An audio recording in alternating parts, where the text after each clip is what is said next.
These days, you can never be too careful when it comes to computer security, and it seems like there's more threats than ever. Anything from phishing websites stealing your passwords to ransomware that encrypts your data unless you pay up. But most of these risks can be minimized if you do the basic things I'm going to go over in this video, and it's not as difficult as you think, so you can rest easy. So now, let's continue. First things first. By far the most important thing you need to do to protect your devices is to simply keep them up to date. And I know you're probably rolling your eyes at this because it's so obvious, but there might be some things you're forgetting. For example, when's the last time you checked to see if your router's firmware is up to date? Another really important piece of software to update is Java. Not to be confused with JavaScript, Java is installed on practically every computer, so it's a huge target, but most people don't even know to update it. To do this, you actually want to search Java in the Start menu if you're on Windows, and it should bring up the Java control panel where you can check for updates there. I'd also definitely recommend going into the Security tab there and unchecking the box that says Enable Java content for browser and web applications, because you almost never see Java apps anymore, and it's notorious for its vulnerabilities. As for the operating system itself, obviously you need to keep those automatic updates going no matter how annoying they seem. And if you're a Windows 7 holdout, or even, I shudder to think, Windows XP, you should really just bite the bullet and update to Windows 10 or the latest version for Mac OS if you're on Mac. Yeah, you might not like the look of Windows 10, but whether you want to admit it or not, Microsoft did beef up the security, especially in the latest Fall Creators Update. Specifically, they just added some great software exploit protection directly into Windows that before was only available separately as part of the so-called Enhanced Mitigation Experience Toolkit. And on older version of Windows, you're just not gonna get that. Okay though, so we get it, keep everything up to date. Now we can get into some things that are a little bit less obvious. Still on the topic of Windows, one great thing you can do is to set your Windows account to not be an administrator, but rather a standard user. If you're running on an admin account, software that you run might be run on a high level of privileges by default, even though most programs don't require it. If you accidentally load up a piece of malware or a malicious website finds an exploit in your browser, that virus might now have admin privileges as well, which will give it free reign over your whole computer. You probably won't even notice the difference when running as a standard user anyway, and if a program ever does need to escalate privileges, you'll know about it because Windows will simply prompt you for the admin password, and then you can continue as normal. Another important feature built into Windows is user account control, which has been around since Vista. That's the thing that pops up a confirmation whenever you or a program wants to install itself or change a Windows setting or something. And even if you think it's a bit annoying, you should always keep it on the highest setting, which it should be by default. And don't always mindlessly just click confirm either whenever it shows up. Like, if you're just browsing the web and all of a sudden you get a UAC prompt for no apparent reason, you should check to see what actually caused it and look at it, because there's always a chance some virus in the background just tried to execute, especially if you visited a pretty sketchy website. Now, let's move on to some things that aren't just for Windows, such as your router. In the interest of time, I'm just gonna assume that you have the typical settings like a password on your Wi-Fi connection and the router firewall enabled like it should be out of the box. But one setting that is usually enabled by default that you should disable is WPS, or Wi-Fi Protected Setup. And this is meant to make it easy to connect devices to your router by pressing a button on it, but it has been shown to have really flimsy security and undermines your Wi-Fi encryption. If your router has this, it would probably be in the Wi-Fi settings for your router.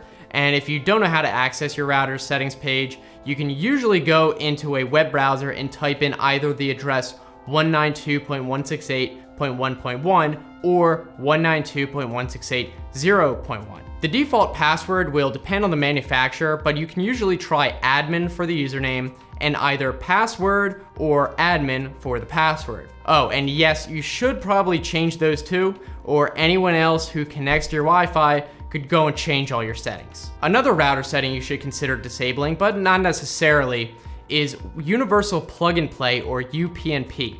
It makes it easier for devices or software to connect to the internet, but is also a big security vulnerability. However, you might need it, for example, if you have several Xboxes you want to connect to the internet simultaneously, or multiple people want to use Apple FaceTime or something simultaneously, or other protocols. Basically, I would look in the settings and try disabling it, but if things stop working, just re-enable it. All right, next up, here's another really practical tip you can use, which is to use a third-party DNS service such as OpenDNS instead of the default one provided by your internet service provider that you're likely using now. If you don't know what DNS is, put simply, it converts any domain names you want to access into an IP address your computer can use. So when you type in google.com into your browser, your computer will ask the internet provider's DNS server what the IP address is for google.com. Then it gives you the IP and your computer connects to that, but it all does this behind the scenes. And the advantage of using a third-party DNS server is it could be faster, so web pages will respond faster. And in the case of OpenDNS, it has a big list of malicious websites and it will automatically redirect your connection away from that if you happen to stumble upon one of these bad websites. Google also has their own set of public DNS servers you can use, but they don't actually do any filtering. Now, to change your DNS, you can do it either on a specific computer or on your router, which would apply to all the computers on your network. And it's not as hard as you'd think. Go back to the router settings page, and somewhere in the connection settings, you should see where it has an option for DNS or maybe static DNS, and it's a really standard feature that every router should have.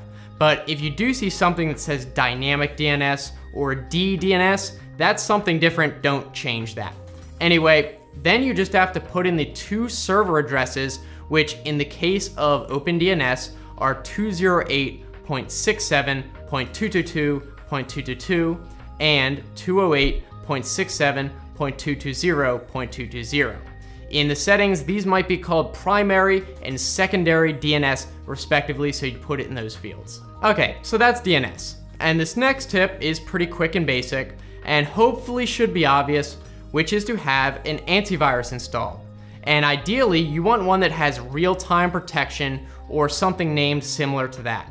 This is essential because it will prevent you from getting infected from viruses in the first place. When you're browsing the web, you might go on a website that is able to exploit your browser or even a browser extension and do a so-called drive-by attack. In these cases, without protection, a virus could infect your computer even without you doing anything.